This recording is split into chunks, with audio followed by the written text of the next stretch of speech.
بسم الله الرحمن الرحيم. لا أقسم بهذا البلد وأنت حل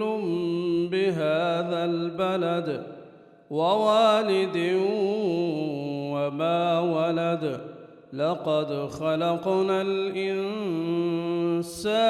في كبد أيحسب أن لن يقدر عليه أحد يقول أهلكت مالا لبدا أيحسب أن لم يره أحد ألم نجعل له عينين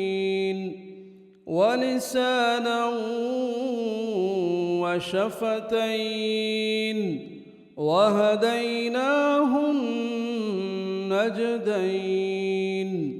فلاقتحم العقبة وما أدراك ما العقبة فك رقبة أو إطعام في يوم ذي مسغبة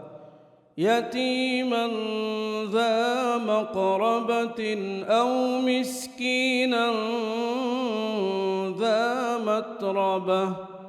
ثم كان من الذين آمنوا وتواصوا بالصبر وتواصوا بالمرحمة أولئك أصحاب الميمنة والذين كفروا بآياتنا هم أصحاب المشأمة عليهم نار مؤصدة.